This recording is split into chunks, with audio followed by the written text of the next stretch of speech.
خود ہی برباد ہے، رب کے پیاروں کا دربار آباد ہے۔ سبحان اللہ، سبحان اللہ، فیض ہوگا زمانے کو مظہر جہاں، سبحان اللہ، ساری دنیا وہاں سر کے بل۔ سبحان اللہ، سبحان اللہ، بے شک سبحان اللہ، دل میں ہر دم تصور رہے شیخ کا، بے شک دل میں اپنا صاحب کے لیے فقیر کی طرف سے ایک ہدایت ہے کہ پیر کی تصویر دیوار میں لگانے کے بجائے دل میں لگانا۔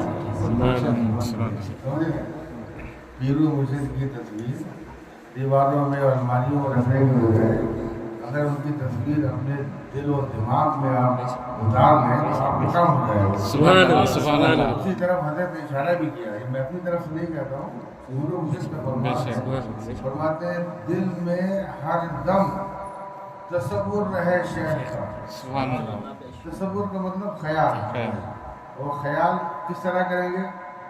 ان کی تصویر لائیں گے نا، تصور سے تصویر ہے، بے شک بے شک، تصویر سے تصور ہے، تصویر سے تصور ہے، تو دل میں ہر دم تصور رہے شیخ کا، ہر عبادت میں ہوتی رہے ابتدا۔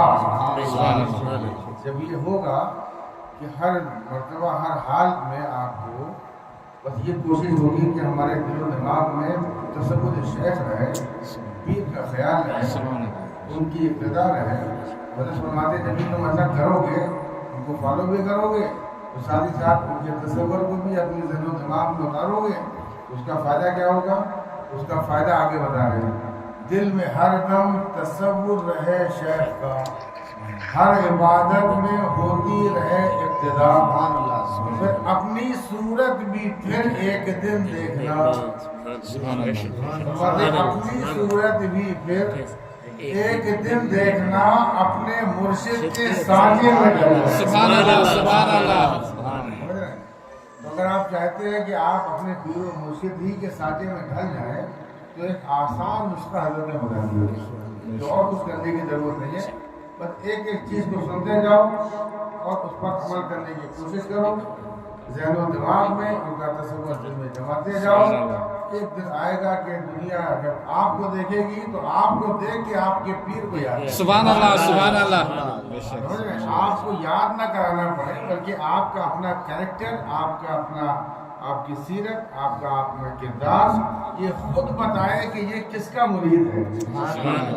ربانی کا کردار بتانا چاہیے کہ مظہر ربانی کا، سبحان اللہ، سبحان اللہ، ربانی کی گفتار بتانا چاہیے کہ یہ مظہر ربانی کا رب مرید ہے۔ سبحان اللہ، بے شک، ربانی کے عادت و اطوار بتانا چاہیے کہ یہ پیر و مرشد اس کے سرکار مظہر ربانی ہے۔ ان کا لباس بتانا چاہیے کہ یہ حضور سیاہ ایشیا کا مرید ہے۔ سمجھ گئے؟ تو ان کی عادتیں اور ان کی سیرت کو اپناتے جائیے، انشاءاللہ تبارک و تعالیٰ آپ کو پھر بتانے کی ضرورت نہیں ہے، ربانی جو ہے ٹائٹل لگانے کی ضرورت نہیں، آپ کا کردار خود بتائے گا کہ یہ ربانی ہے۔ قرآن مقدس میں اللہ تبارک و تعالیٰ کا ارشاد ہے، اللہ فرماتا ہے الا ان اولیاء اللہ لا خوف علیہم ولا هم یحزنون، اللہ کے جو اولیاء ہیں ان کو نہ تو کوئی خوف ہوتا ہے نہ ہی وہ رنجیدہ ہوتے ہیں۔ ابھی جیسے مولانا مظفر صاحب نے آپ کے سامنے ایک بڑی عمدہ بات کہی تھی، میں نے سوچا اسی بات کی تکمیل یہ فقیر کر دیں کہ ولی کی جمع ہے اولیاء، اور اولیاء یعنی جو اس کا اولیاء پلورل ہے اور ولی سنگولر ہے۔ اب ولی کا معنی کیا ہوتا ہے؟ تو ولی کے بہت سے معنی آتے ہیں، ولی کا معنی مددگار، ولی کا معنی دوست، ولی کا معنی وارث، ولی کا معنی آپ کے قریب، سمجھ رہے ہیں؟ اس طرح بہت سارے نام ولی کے آتے ہیں۔ ابھی اس آیت میں کون سا معنی مراد ہے؟ تو یہ معنی دیکھنے کے لیے آگا پیچھا دیکھا جاتا ہے اور آگے پیچھے کے اعتبار سے سمجھا جاتا ہے کہ یہاں پر ولی کا معنی کون سا مراد ہے۔ تو زیادہ تفصیل نہ جاؤں گا، بلکہ یہ سمجھیے کہ یہاں پر مراد جو علماء کرام نے بیان کیا وہ یہ کہ جو قریب کا معنی ہے، تو قریب کا معنی ہے یہ آپ مراد لے لیجیے۔ اب اللہ کا ولی وہ کہ جس کو کوئی خوف نہیں، اس کو کوئی غم نہیں، یہ ایسا قول ہے کہ یہ دعویٰ بھی ہے، دلیل بھی ہے۔ سبحان اللہ دعویٰ کیا ہے؟ دعویٰ یہ کہ اللہ کا جو قریب ہے اسے کوئی خوف نہیں، اسے کوئی رنج نہیں ہوتا، یہ دعویٰ ہو گیا۔ دلیل کیا ہے؟ دلیل بھی یہی آیت، دلیل بھی یہ آیت۔ کیسے؟ دعویٰ یہ کہ اللہ کا جو قریب ہے اس کو کوئی خوف کوئی غم نہیں۔ کیوں؟ کیونکہ وہ اللہ کا قریب ہے۔ سبحان اللہ سبحان اللہ کیونکہ وہ اللہ کا قریب ہے، اس لیے کائے کا خوف اور کائے کا غم۔ سبحان اللہ جو اللہ والا ہوگا اس کو خوف ہوگا ہی نہیں۔ ابھی مولانا عبداللہ صاحب قبلہ نے آپ کو تھوڑی سی جھلک دی کہ آج کل تو حال لوگوں کا یہ ہے کہ بس جس کی حدیث پگڑی دیکھی دوڑ پڑے، جس کا جبہ بڑا دیکھا دوڑ پڑے، جس کی بڑی تصویر دیکھی دوڑ پڑے، جس کے ہاتھ میں بڑا مسلح آپ کے عصا دیکھا، ڈنڈا دیکھا تو بس دوڑ پڑے۔ یہ نہیں دیکھتے کہ اس کا کردار کیا ہے، اس کی سیرت کیا ہے، اس کا طریقہ کیا ہے، نبی پاک کی سنت پر عمل ہے کہ نہیں ہے، کوئی مطلب نہیں۔ بس بڑا جبہ اور قبہ دیکھا اور چل دیا اور سمجھ گئے کہ صاحب یہ اللہ کا۔ ایک بات بتا دوں، مارکیٹ میں ڈپلیکیٹی اسی کی آتی ہے جس کی ڈیمانڈ ہوتی ہے۔ سبحان اللہ سبحان اللہ بے شک سبحان اللہ۔ مارکیٹ میں ہمیشہ یاد رکھیے کہ ڈپلیکیٹ مال کب آئے گا؟ اسی کا آئے گا جس کی ڈیمانڈ ہوگی۔ اب یہ ڈیمانڈ کس کی ہے؟ ڈیمانڈ در حقیقت اللہ والوں کی، ڈیمانڈ ہے اللہ والوں کی، اور وہ ہونا بھی چاہیے کیونکہ قرآن کا حکم ہے۔ پیارے آقا صلی اللہ علیہ وسلم نے فرمایا علماء ورثۃ الانبیاء، یہ جو علماء ہیں، یہ جو اللہ والے ہیں، یہ نبیوں کے وارث ہوا کرتے ہیں، کیونکہ وہ کام جو نبی کیا کر رہے تھے، جو نبی فرما رہے تھے، جو کام کر رہے تھے، جو ذمہ داری انجام دے رہے تھے، ان کا پردہ فرمانے کے بعد اب وہ کام آگے بڑھنا چاہیے کہ نہیں بڑھنا چاہیے؟ وہ مشن اللہ کا اور اللہ کا پیغام اور اللہ کی جو ہے ہدایت اور اللہ تبارک و تعالیٰ کی شریعت، ان کے مذہب کا کام، بولیے آگے بڑھنا چاہیے کہ نہیں؟ جو بڑھنا چاہیے اس کو بڑھائے کون؟ تو بڑھانے والوں کے لیے اللہ پاک نے ایک انتظام فرما رکھا ہے کہ نبی پاک کو ظاہری طور پر کل نفس ذائقۃ الموت کے تحت ان کو بھی پردہ فرما دیا۔ آقا کائنات اس وقت ہمارے پیارے آقا پردے میں ہیں، لیکن ان کا مشن چلنا چاہیے، ان کا جو مشن ہے وہ چلنا چاہیے آگے، اور اللہ کا جو پیغام ہے وہ آگے بڑھنا چاہیے، پروموٹ ہونا چاہیے، دین پھیلنا چاہیے۔ تو اس کے لیے یہ ذمہ داری لگائی گئی ہے اللہ والوں کو، اور علماء کرام کو یہ ذمہ داری دی گئی۔ اسی طرح پیارے آقا نے ارشاد فرمایا کہ یہ جو علماء ہیں، یہ عالم دین وہ نبیوں کے وارث ہیں۔ سبحان اللہ سبحان اللہ۔ جب نبیوں کے وارث ان کو بنا دیا گیا تو قوم کو بتانے کا مطلب کیا ہے؟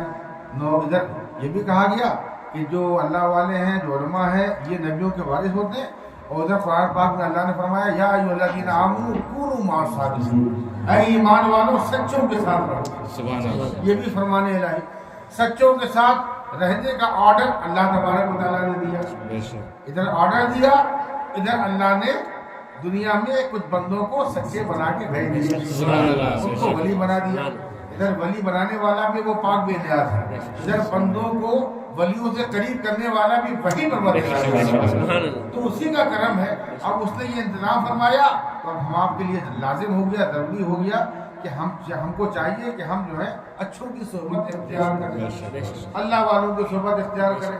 تو بھائی خاص طور پہ ہندوستان میں اور پاکستان میں یہاں کے لوگوں کے اندر تو اللہ والوں سے محبت بالکل ان کی گھٹی میں پڑی ہوئی ہے، سمجھیں؟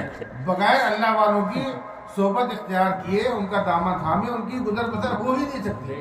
کیوں؟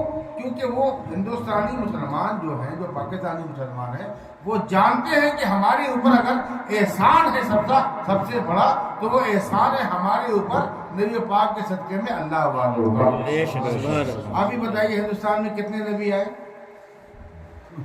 اسلام کو پھیلانے کے لیے بولیے کتنے نبی آئے؟ کتنے رسول آئے ہندوستان میں؟ وہ آئے تو وہ خالی اترے تھے، بس خالی اترے تھے، وہ بھی کچھ لوگوں کے کہنے کے مطابق سرانجیب کے پہاڑوں پہ آپ کا قدم ہے، بس اتنا ہی۔ باقی تبلیغ کس نے کی؟ تو تبلیغ کے لیے آپ غور کریں، اسلام آج جتنا بھی پھیلا ہوا ہے، کس قدر اسلام پھیلا ہے ماشاءاللہ۔ کفرستان ہندوستان کے اندر آپ کا یہ حال ہے کہ ہر گھر میں نہیں تو کم سے کم ہر 2-4 گھر کے بعد آپ کو مسلمان مل رہے ہیں۔ تو اتنا زیادہ جو اسلام پھیلا، اس میں کس کا احسان؟ اللہ عطا رسول صحابہ کرام کے بارے میں علماء کرام کہتے ہیں، بعض علماء کہتے ہیں کہ کوئی صحابی بھی نہیں آیا، بعض کے نزدیک کچھ صحابی ہیں لیکن سب کا اتفاق نہیں ہے اس میں۔ یہ جو 4 صحابہ ملتے ہیں ہندوستان میں، حضرت تمیم انصاری رضی اللہ تعالیٰ عنہ، حضرت عکاشہ رضی اللہ تعالیٰ عنہ، حضرت مالک بن دینار رضی اللہ تعالیٰ عنہ، اس طرح کے جو 4 صحابہ ملتے ہیں اس میں بھی اختلاف ہے۔ تو دین پھیلانے کے لیے بہت، میں آپ کو ایک بیسک چیز بتا رہا ہوں جو ہمیشہ یاد رکھنے والی بات ہے، کہ دین یہاں پر ہندوستان اور پاکستان میں جو پھیلا وہ بظاہر نبی کے ذریعے سے تو پھیلا نہیں، کوئی نبی بھی نہیں آیا، کوئی رسول بھی نہیں آیا، کوئی صحابی نہیں آیا، آپ کون بچے؟ آپ کو ماننا پڑے گا اللہ والے آئے، یقیناً اللہ والوں کو بھیجا گیا۔ سرکار حضور خواجہ غریب نواز رضی اللہ تعالیٰ عنہ، ان کو عطائے رسول کہا جاتا ہے۔ سبحان اللہ۔ عطائے رسول کا مطلب یہ ہے کہ اللہ کے پیارے رسول کی عطا ہے ہندوستانیوں کے لیے۔ پیارے آقا نے فرمایا کہ مجھے ہند سے محبت کی بو آتی ہے، مجھے ہند سے وفا کی بو آتی ہے۔ پیارے آقا تو ہند سے وفا کی بو آتی ہے، تو آقا کا یہ فرمان۔ اور دوسرا یہ کہ معین الدین تم آئے ہو یہاں پر، اب تمہاری ڈیوٹی ہے کہ تم جاؤ ہندوستان، اور ہندوستان میں جا کے میرے امتیوں کو دین کی باتیں بتاؤ، اسلام پھیلاؤ۔ اسی وجہ سے ہندوستان کی زمین میں جتنا زیادہ اسلام حضور سرکار خواجہ غریب نواز سے پھیلا، کسی سے بھی نہیں پھیلا۔ سبحان اللہ، بے شک سبحان اللہ۔ بعض علماء فرماتے ہیں کہ 1 لاکھ 2 لاکھ نہیں، 90 لاکھ لوگوں کو، 90 لاکھ لوگوں نے کلمہ پڑھا ہے حضور سیدنا سرکار خواجہ غریب نواز رضی اللہ تعالیٰ عنہ کے در سے مبارک۔ سبحان اللہ۔ یہ آپ لوگ خود دیکھ لیجئے، سیدوں کو چھوڑ دیجئے، جو پیور سید ہیں ان کی جو نسل چلی آ رہی ہے پیارے آقا سے، سادات کو چھوڑ کر باقی جتنے بھی اس وقت ہندوستان میں مسلمان ہیں، اگر آپ غور کریں گے تو 400 سال پہلے، 600 سال پہلے، 700 سال پہلے اگر آپ پتہ کریں گے تو معلوم ہو جائے گا کہ 600 700 سال پہلے آپ کے باپ دادا وہ مسلمان نہیں تھے، وہ کافر تھے۔ تو ان کے ذریعے سے اسلام منتقل ہوتے ہوتے آج الحمدللہ ہمارے ہاتھ میں مسلمان جیسی، اسلام جیسی قیمتی دولت ہمارے پاس ہے۔ تو اس میں کس کا فیضان ہے؟ وہ تو ہے اللہ والوں کا فیضان کی نہیں۔ اسی لیے حضور سیاح ایشیا خطیب الہند حضرت علامہ مولانا مظہر عبانی رحمۃ اللہ علیہ فرماتے ہیں کہ جس طرح آسمان ستاروں سے چمک رہا ہے، جس طرح آسمان کو اللہ نے ستاروں سے جگمگا رکھا ہے، اسی طرح ہندوستان کی زمین کو اللہ نے اللہ والوں کی مزاروں سے چمکا رکھا ہے۔ اللہ والوں کی جو آسانیں ہیں، یہ بھی مینار، یہ بھی آپ کی ہدایت اور رشد اور آپ کے خیر و برکت پھیلانے کا ایک مینار اور آپ کے ایک نور کی ایک سمجھ لیجیے شمع ہے۔ جس طرح اللہ والے زندگی میں اسلام اور نور پھیلا رہے تھے، اسی طرح الحمدللہ آج ان کے آستانوں سے برابر اسلام بھی پھیل رہا ہے، روحانیت پھیل رہی ہے، نبی پاک کا عشق پھیل رہا ہے، اللہ والوں کی محبتیں پھیل رہی ہیں، اللہ تبارک و تعالیٰ کی توحید کے ڈنکے بج رہے ہیں۔ آج بھی ہے یہ الحمدللہ، اور سنیت کی جو قائم ہے حقیقت، یہ اللہ والوں کے طفیل قائم ہے۔ اب آپ بتائیے سنیوں کو آپ کیسے ادا کر سکتے ہیں اللہ والوں کو؟ اب یہ مولوی آتا ہے نارائن چودھری صدیق کا ملا، وہ آگے بولتا ہے نہیں، اللہ کے سامنے خالی سر جھکانا، غیر اللہ کے سامنے سر جھکانا نہیں، اللہ ہی کے خالی ادب کرنا، احترام کرنا، غیر اللہ کا ادب کرنا نہیں۔ اللہ کے بندے تو کہاں سے آ گیا مردود یہ سب باتیں بتانے کے لیے؟ قرآن میں کہا ہے، حدیث میں کہا ہے کہ اللہ والوں کا ادب نہ کرو، اللہ والوں کا احترام نہ کرو۔ کہاں ہے قرآن میں؟ تو اللہ فرما رہا ہے الا اولیاء اللہ، قرآن میں تو اللہ فرما رہا ہے ان اولیاء الا المتقون، اللہ والے وہ ہیں جو اللہ کے حقیقت میں اللہ والے کون؟ جو تقوی والے ہیں۔ اللہ کے قرآن میں تو اللہ پاک فرما رہا ہے یا ایھا الذین کونوا مع الصادقین، اے ایمان والوں سچوں کے ساتھ رہو۔ قرآن تو ہم کو کہہ رہا ہے اللہ والوں کے ساتھ رہو، یہ مردود کہتا ہے اللہ والوں کے پاس مت جاؤ۔ ان کے قبر کو مت چومنا، شرک ہو جائے گا۔ ان کے ہاتھوں کو مت چومنا، ان کے پیر کو مت چومنا، شرک ہو جائے گا۔ غیر اللہ کو چومنا شرک، غیر اللہ کو ہمیں نالا کہیں گا غیر اللہ کو چومنا شرک، کس بیس پہ کہہ رہا تو؟ واٹ ڈو یو مین غیر اللہ؟ غیر اللہ کیا ہے؟ جو اللہ نہ ہو، سبحان اللہ، سبحان اللہ، وہاں سوا اللہ، سبحان اللہ، ایکسپٹ اللہ۔ اب آپ بتاؤ پورا ہندوستان اللہ ہے کہ غیر اللہ؟ بولو بولو بولو پورا ہندوستان اللہ کے غیر اللہ، آپ کا پورا تمل ناڈو کہو گے غیر اللہ غیر ہے کہ نہیں؟ آپ کا چرسندر بولیے غیر اللہ. اور مولوی کا فتویٰ یاد رکھنا، مولوی نے فتویٰ کیا دیا؟ غیر اللہ کو چومنا شرک، غیر اللہ کو چومنا شرک، اور ہندوستان پورا غیر اللہ چومنا شرک، یاد رکھنا. سبحان اللہ، بے شک سبحان اللہ، آپ کا تمل ناڈو غیر اللہ چومنا شرک ہے. سبحان اللہ، بے شک ہندوستان اور سمجھتے چلے آئیے تو آپ کا چرسندر غیر اللہ چومنا شرک. اور سمجھ آئیے آپ کا یہ محلہ غیر اللہ، اور سمجھیے آپ کا گھر غیر اللہ، آپ کے بیوی بچے غیر اللہ، سبحان اللہ، چومنا سبحان شرک. اللہ، سبحان اللہ، ان نالائکوں کو ہو کیا گیا؟ ان احمقوں سے کہو تم ہم کو کہتے ہو غیر اللہ کو چومنا شرک ہے، ابھی بغیر چومے تیرا کام ہی نہیں بنتا. سبحان اللہ، مزدور سارا کام کرتا بھی جاتا، اس کے بعد فتوے میں لگاتا جاتا نہیں غیر اللہ کو نہیں چومنا چاہیے، غیر اللہ کو نہیں چومنا چاہیے. یہ بچہ پیسے ہی ہو گیا.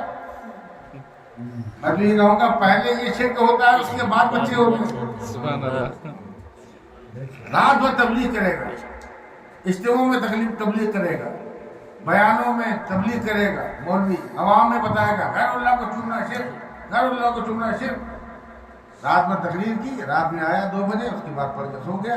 سونے کے بعد صبح اٹھا تو خود تو نماز پڑھ لی، بیگم سو رہی ہے، سمجھے آپ، وضو کر لیا، بیگم سو رہی ہے، 2 رکعت سنت پڑھ لی، بیگم سو رہی ہے، فرض پڑھ لی، بیگم سو رہی ہے، یہاں تک کہ سورج نکل آیا، بیگم سو رہی ہے. سبحان اللہ، گھر والوں کو پڑھا پاتے نہیں، گھر والوں کو پڑھا پاتے نہیں، باہر والوں کو معلوم نہیں کس منہ سے لے کے نکلتے.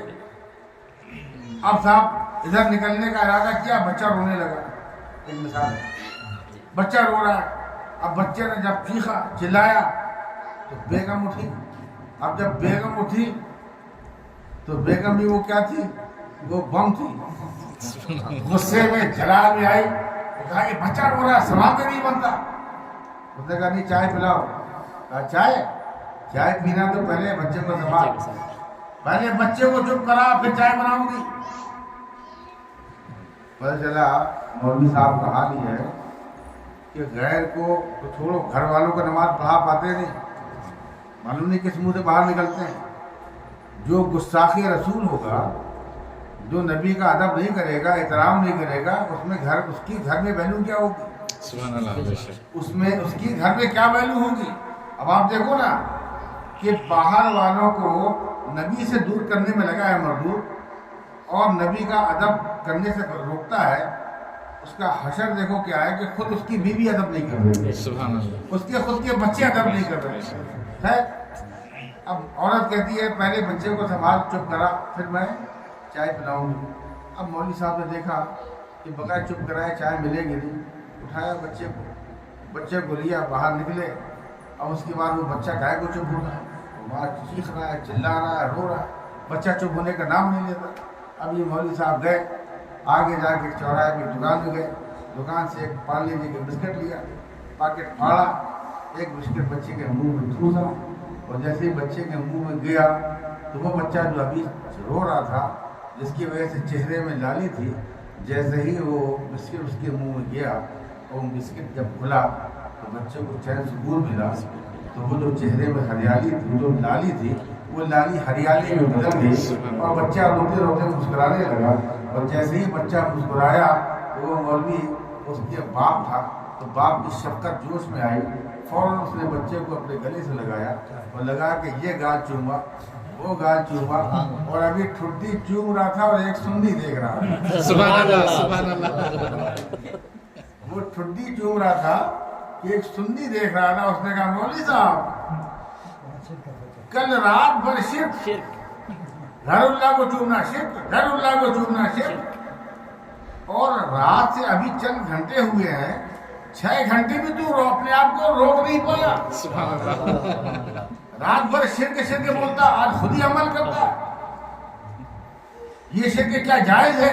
جیسے کہا تو اس نے دیکھا تو فوراً اپنے آپ کو مولوی نے بچانا چاہا، تو بچا کے کہنے لگا، کہنا سن، یہ میرا بچہ ہے، یہ میرا جگر کا ٹکڑا ہے، یہ میرا لال ہے، لہذا میں اس کو محبتاً چومتا ہوں، محبتاً، سبحان اللہ، سبحان اللہ، بے شک میں چومتا ہوں اس کو محبتاً۔ تو سنی کو موقع مل گیا، سنی نے کہا واہ صاحب واہ، تو چومے تو محبت ہے، تو چومے تو محبت ہے، ہم چومے تو شرک ہے۔ سن مولوی، جس طرح تو اپنے آپ کو بچا رہا ہے اور بچے کو چوم کے کہتا ہے کہ محبتاً چومنا جائز ہے، تو جب محبتاً چومنا جائز ہے تو سن ہم محبتاً بھی چومتے ہیں اور عقیدتاً بھی چومتے ہیں۔ سبحان اللہ، سبحان اللہ، نعرہ ہم تکبیر، محبت میں بھی چومتے ہیں اور عقیدت میں بھی چومتے ہیں۔ جب بچے کو چومتے ہیں تو وہ چومنا محبت میں ہوتا سبحان ہے، اللہ، سبحان اللہ۔ جب بیوی کو چومتے ہیں تو وہ چومنا محبت میں ہوتا ہے، اور جب اللہ والوں کو چومتے ہیں تو وہ محبت نہیں بلکہ عقیدت ہوتا ہے۔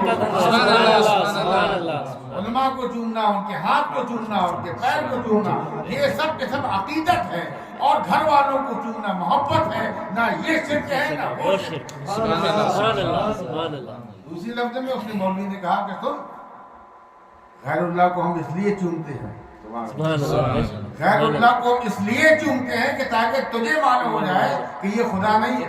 سبحان اللہ، سبحان اللہ، سبحان یہ جو اللہ، خدا ہوتا ہے وہ جسم سے پاک، جو خدا ہوتا ہے وہ زمانے سے پاک، جو خدا ہوتا ہے وہ مکان سے پاک، جو خدا ہوتا ہے وہ ہاتھ پاروں سے پاک، جو خدا ہوتا ہے وہ آنکھ اور کان سے پاک، جو خدا ہوتا ہے وہ ہم جیسے لوگوں سے پاک۔ سبحان اللہ، بے شک۔ بے شک، جب اللہ کا میں تجھ کو 1,00,000 روپے دوں، ذرا خدا کی قدم کر کے دکھا، 1 کروڑ دینے کے لیے تیار ہو، چل خدا کے ہاتھ چوم کے دکھا، چوم پائے گا؟ کیوں؟ جواب ہی آئے گا، خدا کے ہاتھ ہے ہی نہیں، خدا کے پیر ہے ہی نہیں، خدا جسم سے پاک، خدا گھر کے اندر آ ہی نہیں سکتا، کیا اس کو محدود کر نہیں سکتے، وہ جسم سے پاک، زمانے سے پاک، مکان سے پاک۔ یہ اللہ والوں کو ہم اسی لیے چومتے ہیں، سبحان اللہ، سبحان اللہ، اللہ سبحان والوں کو ہم اللہ، اسی لیے چومتے ہیں کہ سب سے بڑی بات تو یہ کہ دیکھو اللہ والے کو ہم نے زمین کے اندر کر دیا، سبحان اللہ، ہم نے اس کے لیے گھر بنایا اور چوہدی بنائی، اس کے بعد عمارت بنائی، اور اس کے اندر وہ ہے جو مکان کے اندر آ جائے وہ خدا کیسے ہو سکتا بے ہے؟ شک، سبحان اللہ، سبحان اللہ، جو مکان کے اندر وہ خدا ہو کیسے سکتا ہے؟ سبحان اللہ۔ اس کی کھوپڑی بھی چلی جاتی ہے، مفتی میں ہمیں بھولے بھالی سنیوں کو بیٹھاتا ہے، تو کہنے کا مطلب یہ ہے کہ مفتی مولانا عبداللہ صاحب نے پہلے بتا دیا، طلب العلم فریضۃ علی کل مسلم و مسلمہ، کہ علم دین سیکھنا مسلمان مرد اور عورت پر فرض ہے۔ کیوں؟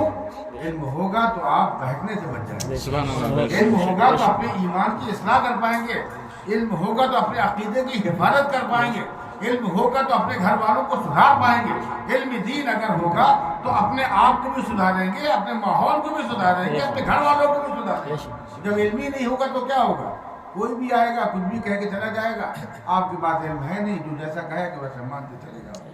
اللہ تبارک و تعالیٰ ہم سب کو علم دین سیکھنے کی توفیق عطا فرمائے اور علم نافع ہم کو عطا فرمائے، پروردگار پیارے حبیب کے صدقے میں ہم سب کی ایمان و عقیدے کی حفاظت فرمائے، اور نبی پاک کے صدقے میں اولیاء کرام کی عقیدت و محبت ہم کو عطا فرمائے، اور ہم سب کو مسلک اہل سنت پر ہمیشہ چلنے کی توفیق عطا فرمائے۔ یہ قصہ لطیف بنا تمام باتوں کو بیان ہوا بات وما علينا الا البلاغ۔ السلام علیکم ورحمۃ اللہ وبرکاتہ۔ استغفر اللہ العظیم من كل ذنب سرا وعلانیۃ واتوب۔ یہاں بہت ہے مولانا تبلیغ جماعت علیہ سنت